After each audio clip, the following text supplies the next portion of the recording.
Bonjour à tous. Bonjour Guillaume, bonjour Miguel. On va Bonjour. laisser une petite Bonjour. minute de courtoisie à tout le monde pour que tout le monde ait le temps de se connecter. J'espère que tout le monde va bien. On va essayer de démarrer dans une petite minute. Parfait. Il y a un peu de monde qui arrive encore.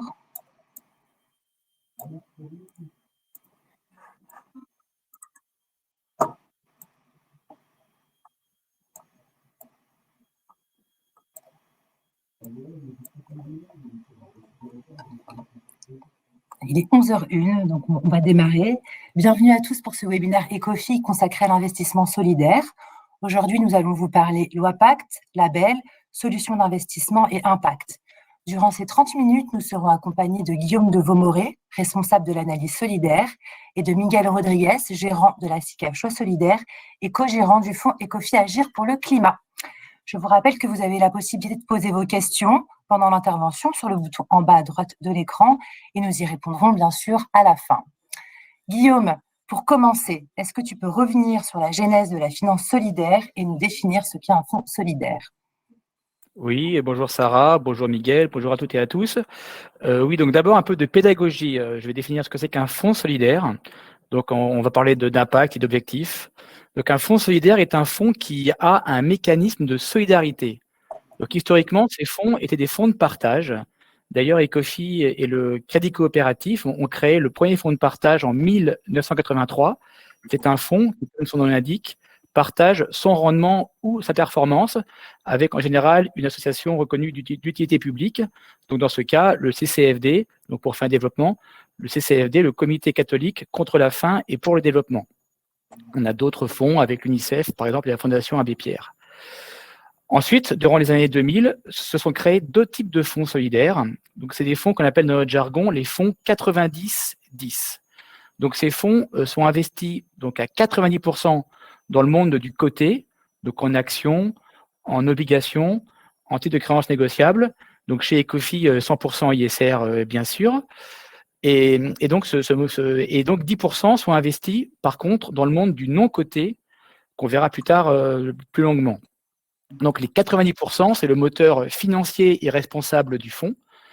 Et les 10% d'un côté, donc, qui financent des structures de l'ESS, donc ESS, économie sociale et solidaire. Donc, c'est vraiment le moteur à impact du fonds.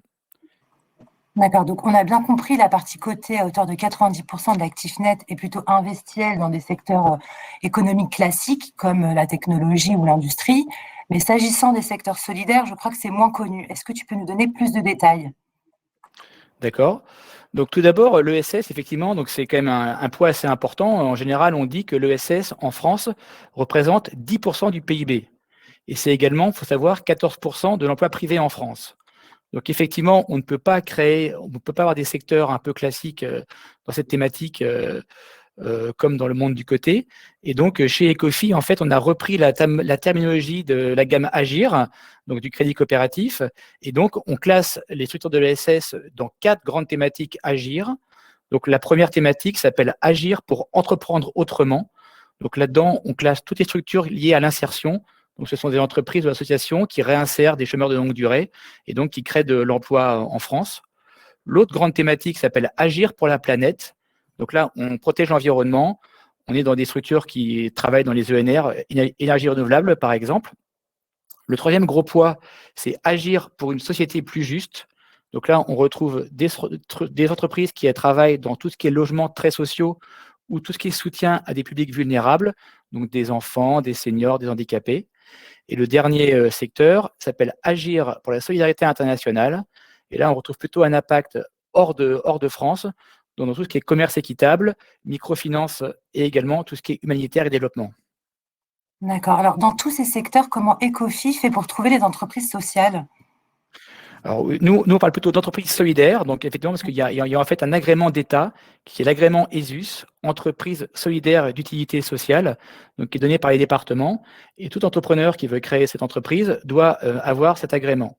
Et donc, comment on fait ? Effectivement, Ecofi a la chance d'être une entreprise extrêmement intégrée dans l'ESS. Aujourd'hui, en gros, on finance 80 entreprises pour 50 millions d'euros. D'ailleurs, on publie un rapport solidaire tous les ans. Le rapport 2020 a été publié au début de l'année et vous pouvez le trouver en ligne sur ecofi.fr. Et donc, pour vraiment répondre à ta question, comment on les trouve? On a la chance d'être filiale du Crédit Coopératif, donc qui est une des banques référentes de l'économie sociale et solidaire, qui a un réseau national dans les territoires. Et donc, beaucoup de ces structures, dans tous les secteurs que j'ai exposés juste avant, sont clientes du Crédit Coopératif. Et une des missions de notre service, c'est d'aller dans le réseau, de former, d'accompagner les chefs de clientèle qui suivent ces clients et également les rencontrer, faire des visites d'entreprise et ensuite fixer avec eux quel est le modèle financier et quels titres financiers iront pour financer leur croissance. D'accord. Donc, le solidaire, entre autres, revient sur le devant de la scène avec la loi Pacte, donc le plan d'action pour la croissance et la transformation des entreprises. D'ailleurs, Ecofi s'en est saisie pour elle-même. Nous avons affirmé notre raison d'être et sommes devenus entreprise à mission en 2020. Notre raison d'être rappelle les fondamentaux de notre métier et affirme vraiment notre engagement pour la finance responsable. Notre mission aujourd'hui, c'est de créer de la croissance durable pour les investisseurs. Guillaume, est-ce que tu peux nous rappeler dans les grandes lignes ce qu'est la loi Pacte? Oui, alors rapidement, parce que la loi avait pas mal de volets. Donc effectivement, c'est une loi qui a été votée en 2019 et qui a été votée par le gouvernement pour en gros changer la place de l'entreprise dans la société. Donc en gros, elle a changé l'objet social de l'entreprise. Ecofi s'en est emparé en devenant entreprise à mission. Et également, elle avait un gros volet entrepreneurial. En parallèle, la Caisse des dépôts a créé la Banque des territoires qui, elle aussi, a comme objectif de financer l'entrepreneuriat en France. Et bien sûr, cette loi avait un volet épargne et finance solidaire. Alors, il faut comprendre que la finance solidaire est extrêmement liée en fait à la réglementation. Donc, effectivement, d'abord, ces fonds sont arrivés avec l'épargne salariale. La première loi, c'était la loi Fabius, dite NRE en 2002, qui obligeait toute entreprise proposant à ses salariés un plan d'épargne retraite d'intégrer dans l'offre de fonds un fonds donc solidaire dit 90-10. Cette loi, cette obligation a été élargie en 2008 par la loi LME à tout ce qui est PEE, plan d'épargne entreprise. Et donc, ces obligations font que cette finance a une croissance très forte. Récemment, Financial a publié son baromètre qui montre que la finance solidaire a connu une croissance de plus 34% en 2020. Donc après une année aussi compliquée, je ne connais pas beaucoup de secteurs qui ont eu une telle croissance. Et donc, la loi Pacte crée cette obligation de proposer ces fonds aux épargnants. Et donc, en l'ouvrant à l'assurance vie, donc tout assureur qui commercialise un contrat d'assurance vie en unité de compte, en UC, doit proposer dès 2020 soit un fonds labellisé ISR, donc Miguel en parlera tout à l'heure, soit un fonds labellisé vert Greenfin, soit un fonds solidaire. Et cette obligation va devenir obligatoire pour les 3 types de fonds en 2022. D'accord. Donc s'agissant du solidaire, c'est pas nouveau puisque ça remonte quand même à 2002. Alors, je sais qu'il y a un label qui encadre la finance solidaire. Est-ce que tu peux nous rappeler brièvement ce qu'implique le label solidaire Finansol? Oui, alors d'abord, Finansol, pour ceux qui ne connaissent pas, c'est l'association qui accompagne la finance solidaire, Finansol. Elle vient de fusionner avec l'Impact Invest Lab pour créer FAIR, qui veut dire en anglais faire, et en français qui veut dire FAIR, financer, accompagner, impacter et rassembler, pour devenir un peu un collectif des acteurs de la finance à impact social. Et donc Finansol, effectivement, donne un label pour les fonds solidaires. D'ailleurs, Ecofi vient de renouveler ses 19 labels tout récemment. Et pour les épargnants, ces labels permettent d'identifier facilement les produits. Et c'est pour eux une garantie de transparence. Et donc, comment on l'obtient? Il y a un comité indépendant qui donne ce label tous les ans, qui regarde si effectivement le fonds, dans son critère de solidarité, est bien investi à entre 5 et 10% en titres solidaires dans les secteurs d'accès à l'emploi, logements sociaux et autres, ou alors si effectivement le partage est bien fait au profit d'une ONG. Et également, il y a un côté transparence et information, à la fois sur le solidaire et sur la partie cotée en ISR. D'accord. Alors, comment nous, Ecofi, nous participons donc au développement de l'économie sociale?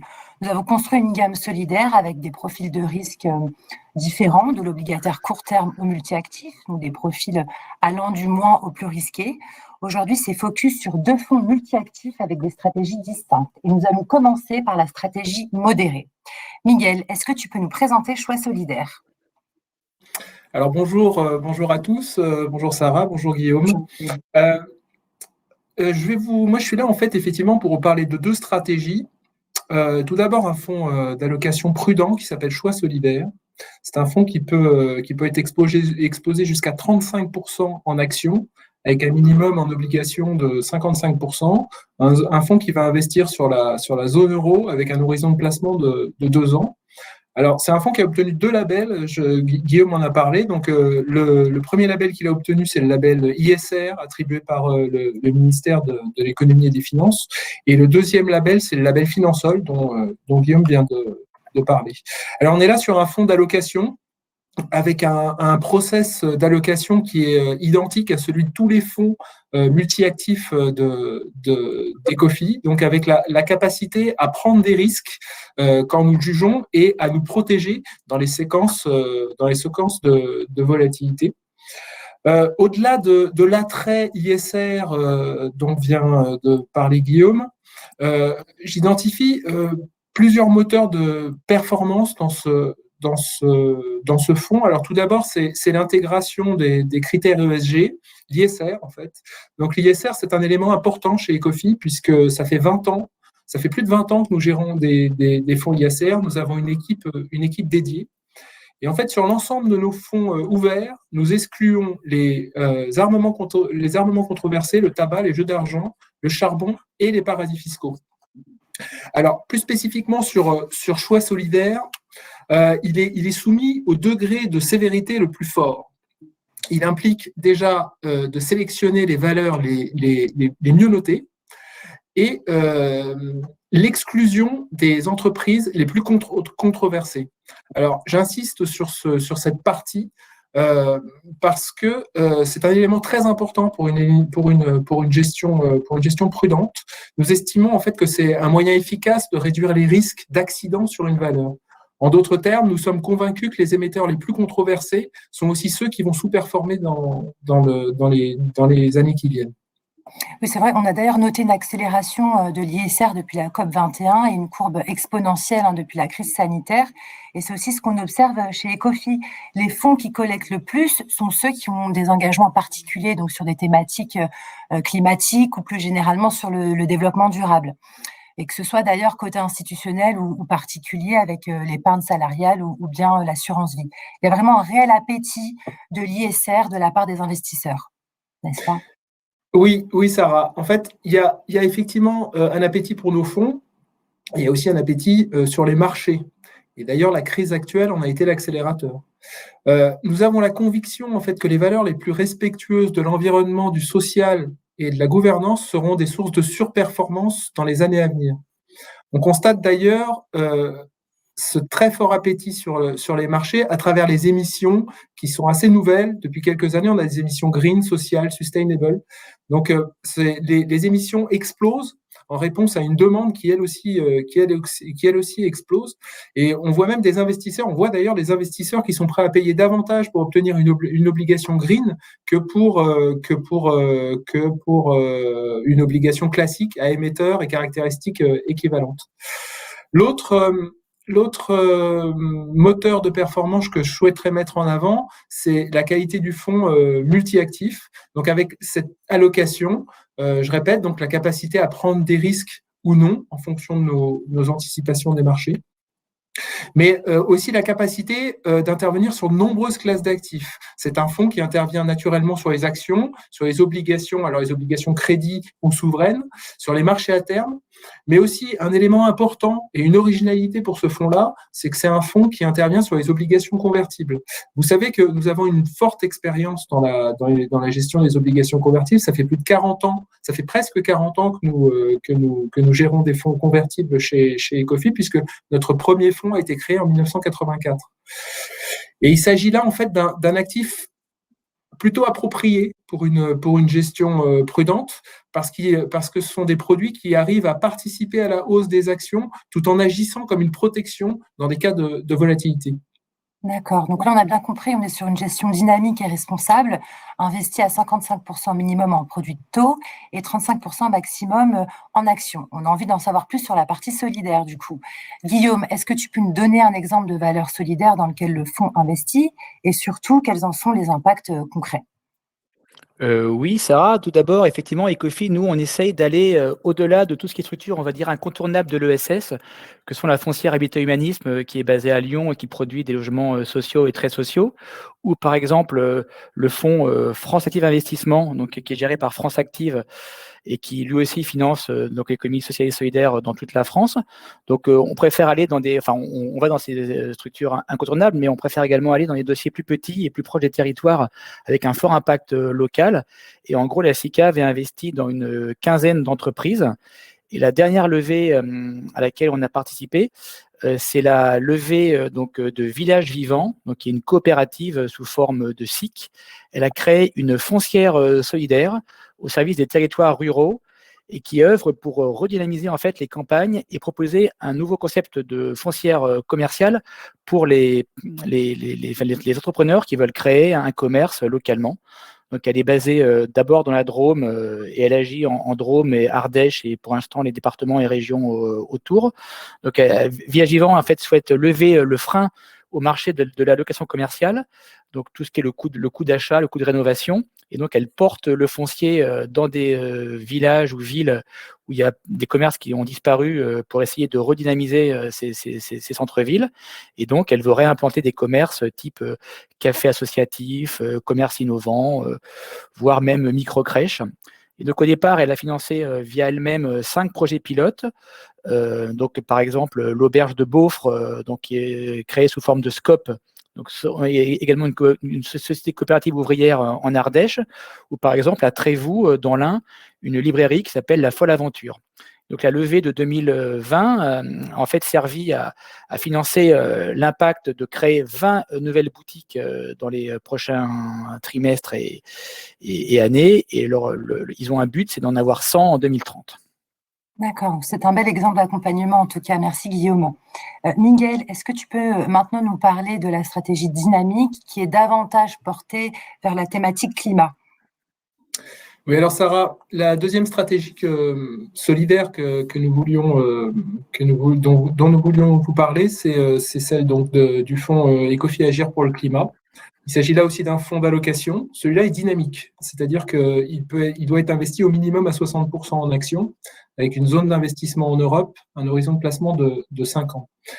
C'est un fonds que je co-gère avec Olivier Ken, en fait, qui en a la responsabilité, et il a aussi la responsabilité de la poche action. Pour ma part, je m'occupe de l'allocation et des obligations qui composent ce fonds.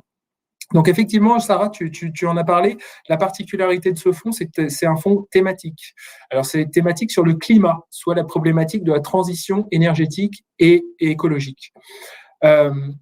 L'autre caractéristique de ce fonds, c'est qu'il valide 3 labels dans ce cas de ce côté. Il valide le label ISR, dont on a parlé tout à l'heure sur Choix Solidaire. Donc, c'est le label attribué par le ministère de l'Économie et des Finances.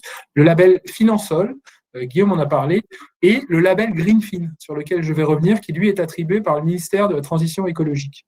Alors, on est là aussi sur un fonds d'allocation qui participe à l'allocation, je me répète, au processus d'allocation de tous les fonds multi-actifs d'Ecofi, avec la capacité à prendre des risques ou à se protéger dans les séquences de volatilité, mais avec une exposition supérieure aux actions. Donc, c'est un fonds qui structurellement va prendre davantage de risques que Choix Solidaire. Je vous rappelle qu'il investit au minimum à 60% en actions. Alors, les moteurs de performance sur ce fonds, il y a déjà la sélection des valeurs qui répondent d'ailleurs au label Greenfin. Donc, c'est un label qui vise à mobiliser une partie de l'épargne vers la transition, vers le financement de la transition énergétique et écologique. Le label exclut les énergies fossiles et le nucléaire. Sur la partie action, la particularité du label, c'est de choisir les entreprises qui ont une part importante de l'activité soumise à la thématique avec des contraintes en termes de pourcentage de chiffre d'affaires, par exemple, dans les éco-activités. Il y a 8 sous-secteurs, en fait, 8 sous-secteurs qui sont représentés, parmi lesquels le transport, le bâtiment, l'agriculture, l'industrie, l'énergie. Le label Greenfin, c'est aussi sur la partie obligataire la contrainte d'être investi au minimum à 75% en green bond. Alors les green bonds, c'est des actifs qui sont qu'on entend au sens des green bond principles, qui est une norme internationale avec notamment un audit a posteriori afin de vérifier que les fonds sont bien affectés. C'est un élément important pour la gestion, dans le cadre de notre gestion, car ce sont des produits purs, en fait. Investir 1 euro en green bond, c'est investir 1 euro sur la thématique. Et c'est un marché qui est en forte expansion, je vous en parlais tout à l'heure. Nous avons choisi, en fait, un fonds multi-actif. Notre motivation a été, en fait, de participer de manière globale à la transition écologique et environnementale. Les obligations vertes, en fait, nous permettent, par exemple, de nous exposer à des secteurs qui ne sont pas naturellement verts. Je me fais comprendre, par exemple, le secteur bancaire. Le secteur bancaire est un gros émetteur de green bond. Un autre secteur aussi sur lequel nous pouvons investir, c'est le secteur automobile. Pour le moment, l'électrique et les énergies vertes ne représentent qu'une part faible du chiffre d'affaires de ces sociétés. Donc, c'est intéressant pour nous de participer à la transformation de ces constructeurs vers l'électrique. On estime que pour passer à la neutralité carbone en 2050, il faudra que le parc soit totalement électrifié en 2035. Donc, parce qu'on estime qu'il faut à peu près 15 ans pour un changement de parc. Et c'est ce que nous faisons, par exemple, en investissant en accompagnant Daimler sur un Green Bond 2030. Son but est de financer la transformation de son outil de production vers 50% de production électrique à horizon 2030. Via son changement d'outil de production. Cette ouverture en fait sur d'autres secteurs est aussi un moyen de nous diversifier le risque. D'accord. Donc, contrairement à Choix Solidaire qui est sur une dominante obligataire, là, on est vraiment sur une dynamique à dominante action.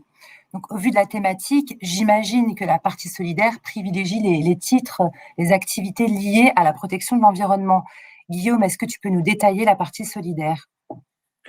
Oui, alors effectivement, on est beaucoup dans le secteur Agir pour la planète. Et donc, par exemple, Ecofi, et donc Ecofi Agir pour le climat, accompagne depuis des années ce qu'on appelle des CEN, donc des conservatoires des espaces naturels.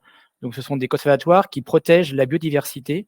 Et donc, dans Ecofi Agir pour le climat, on a 2 types de créances pour le CEN de la région Centre et pour le CEN de la région Champagne-Ardenne.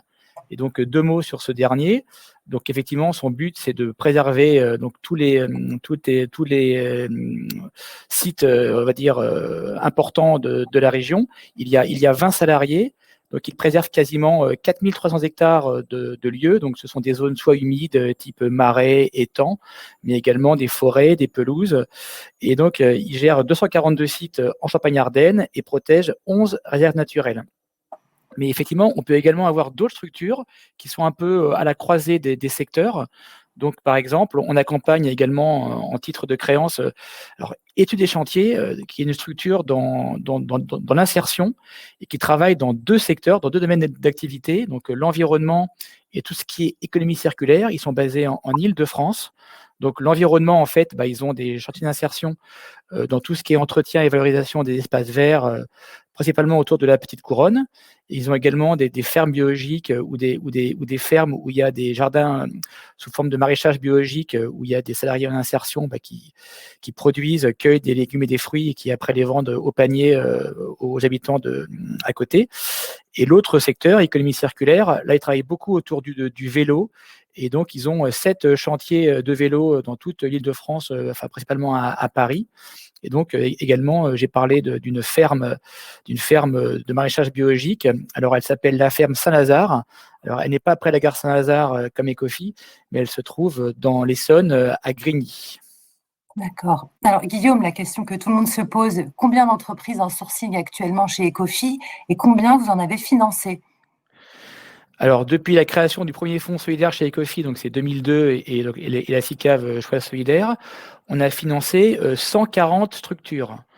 On en a aujourd'hui en portefeuille 78, donc il y a eu énormément de sorties positives de ces entreprises, donc qui ont remboursé leurs créances ou dont les actions ont été rachetées. En gros, chaque année, on rencontre beaucoup d'entreprises, on en met 50 à l'étude. On en a en gros entre 15 et 20 où on va rentrer dans une analyse plus poussée, donc on appelle nous aussi due diligence. Et en gros, on essaye de clôturer entre 3 et 5 dossiers par an qui rentrent dans les portefeuilles.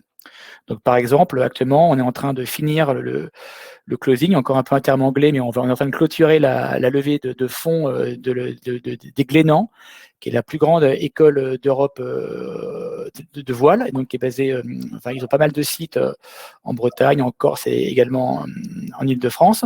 Et donc, en fait, c'est une structure qui agit dans la formation, donc à la fois au métier de la voile, mais également à tout ce qui est éducation à protéger la mer et le littoral. D'accord, donc c'est la preuve qu'on peut faire de la performance financière et donner du sens à ces placements avec un impact réel, mesurable. Et d'ailleurs, chez Ecofi, on est plutôt fiers de nos performances sur ces solutions d'investissement. Alors, par exemple, pour Choix Solidaire, depuis la création en 2002, on annualisait à peu près, on arrive à 3,3%, donc au 24 juin. Et sur 3 ans, au 31 mai, à 8,5% contre 6,2% pour son benchmark. Quant à Ecofi Agir pour le climat, en annualisé depuis la création de la part I, donc en 2018, date à laquelle on a transformé le fonds vers une thématique climat, on arrive à 19,56% de performance. Donc c'est plutôt joli. Donc, je vous rappelle que les performances passées ne sont pas un indicateur fiable des performances futures, mais bon, ça peut dénoter quand même d'un certain savoir-faire du gérant. Je vous rappelle que ces fonds sont conseillés sur un horizon de placement de 2 ans minimum pour Choix Solidaire et de 5 ans pour Ecofi Agir pour le climat. Choix Solidaire, je vous rappelle, un niveau de risque de 4 et climat, un niveau de risque de 5. Donc le SRRI étant un indicateur de risque allant de 1 à 7, qui est basé sur la volatilité des 5 dernières années. Donc, ces fonds s'adressent à tous les investisseurs acceptant un risque de perte en capital. Je vous rappelle qu'investir comporte des risques et pour mieux les connaître, je vous invite à aller vérifier le prospectus complet de ces fonds que vous pouvez télécharger d'ailleurs sur notre site internet www.ecofi.fr. Vous pouvez également vous rapprocher de vos conseillers habituels pour connaître la liste exhaustive de ces risques. Vous pouvez également trouver ces fonds sur toutes les plateformes d'assurance vie et de distribution comme Fortuneo, Boursorama ou encore sur les contrats d'assurance vie type Ageas, Allianz, Apicil, Swiss Life. Je ne vais pas tous les citer, mais vous pouvez vous rapprocher de votre conseiller habituel ou nous contacter sur la boîte contact@ecofi.fr. C'est maintenant l'heure des questions. Alors, je vais regarder les questions, on en a beaucoup, donc je ne pourrai pas toutes les poser, bien sûr. Je regarde, donc, première question. Alors, Guillaume, je crois que c'est pour toi. Avec l'essor du solidaire, est-ce qu'il y a assez d'entreprises à financer? Oui, bah écoute, on a vu qu'effectivement c'est un marché en très forte croissance, surtout l'année dernière. Et on a également vu qu'effectivement cette croissance était liée en fait à l'ouverture de nouveaux produits à ce type de fonds. Donc d'abord la retraite, après l'épargne entreprise et demain et aujourd'hui l'assurance vie. Donc effectivement c'est un marché qui va avoir une très forte croissance. Donc, je me répète, mais on est filiale donc d'une banque qui est la banque qui a énormément de clients dans l'ESS, donc le crédit coopératif. Donc, on a la chance d'avoir un deal flow, enfin d'avoir énormément de dossiers en mise à l'étude. Donc, je vais pas tous les citer. Donc, on peut espérer effectivement avoir plus de dossiers dans les années et mois à venir. Alors, il y a juste un petit sujet que je vais peut-être mettre en avant, c'est qu'effectivement, on a quand même vécu une année économique un peu bizarre l'année dernière avec le Covid. Et donc, c'est vrai qu'une partie de l'activité de financement de ces fonds, c'est de financer le BFR, le besoin en fonds de roulement des entreprises. Et donc, il s'avère que l'an dernier, avec l'arrêt de l'économie, en fait, l'État a mis en place un prêt qui s'appelle le PGE, le prêt garanti par l'État, donc qui effectivement à apporter beaucoup de trésorerie aux entreprises. Et donc, à l'heure qu'il est, elles ont plutôt tendance à nous rembourser nos prêts de BFR. Mais je suis certain qu'elles auront besoin des fonds d'impact, des fonds solidaires dans les années à venir, parce que les PGE, il va à la fois falloir les rembourser, et puis il va falloir parfois se reconstruire des fonds propres ou de nouveau avoir des projets. Et donc, je suis certain qu'il y aura autant d'entrepreneurs que de fonds, et logiquement, les deux vont se rencontrer, et il y aura de beaux investissements à faire dans les années à venir. D'accord. Merci Guillaume. On va passer à la seconde question. Je regarde. Alors, pourquoi le solidaire ne représente que 5 à 10% du portefeuille? Qui me répond? Je pense que je vais reprendre la parole. Alors, c'est vrai que c'est une question qu'on peut nous poser souvent. Alors, en fait, c'est encore lié à la réglementation, hein. C'est parce que, en fait, cette partie est non cotée. Donc, elle est moins liquide, elle peut être plus risquée. En fait, vu que ce sont des fonds qui sont dédiés plutôt à une clientèle particulière, soit via, je me répète, l'épargne salariale ou l'assurance vie, donc qui est quand même le placement préféré des Français. Donc, l'AMF et les autorités considèrent qu'il faut limiter la partie non cotée en gros à 10%. Donc, c'est comme ça. Alors, par contre, si autour de cette table un peu virtuelle, on a des assureurs, des mutuelles ou d'autres sociétés de gestion, Ecofi aussi commercialise ce qu'on appelle des FPS, des fonds professionnels spécialisés, dont un qui s'appelle Ecofi Contrat Solidaire. Et si vous avez un fonds que vous souhaitez transformer en fonds solidaire, ce fonds peut servir de support d'investissement pour remplir la poche 5 à 10%. D'accord. Merci Guillaume. Alors, je vais poser une dernière question et puis pour les autres, on vous répondra en privé juste après le webinaire. Les marchés actions sont à leur plus haut historique et les rendements obligataires neutres à négatifs. Où sont les moteurs de performance pour les années à venir? Je vais répondre là-dessus, Sarah. Alors oui, les marchés peuvent sembler chers. Mais en fait, la reprise actuelle avec toute la réouverture offre des perspectives très fortes pour les entreprises, à court et moyen terme en tout cas. Donc nous attendons en fait une poursuite du dégonflement des valorisations à cet horizon-là. De manière plus longue, à plus long terme, notre conviction, c'est que nous sommes sur des thématiques solides et pérennes. Tout d'abord, l'intégration des critères ESG dans les choix d'investissement, qui se fait de plus en plus présent dans les sociétés, favorisera en fait les acteurs qui seront les plus avancés dans ce domaine. Pour la thématique climat, j'aimerais mettre en avant deux éléments. Tout d'abord, nous sommes effectivement au plus haut des marchés, mais pas sur cette thématique-là. Le marché avait fortement progressé en 2020. En 2021, on a une normalisation de ce marché avec des valeurs qui sont beaucoup moins chères en fait actuellement qu'elles n'étaient au début de l'année. À titre d'exemple, je peux vous parler du S&P Clean Energy, qui est un indice sur cette partie-là, sur ce secteur-là, qui a vu ses valorisations alors en PE forward qui ont été divisées par 2 entre le début de l'année et maintenant pour revenir sur des niveaux de valorisation autour de 25-30 fois. Le deuxième élément que je voudrais mettre en avant, c'est en fait que les besoins sont énormes. Vous savez que l'Europe et que les États-Unis se sont engagés à un objectif zéro émission à horizon 2050. La surprise aussi, c'est que la Chine s'est engagée sur ce même objectif à horizon 2060.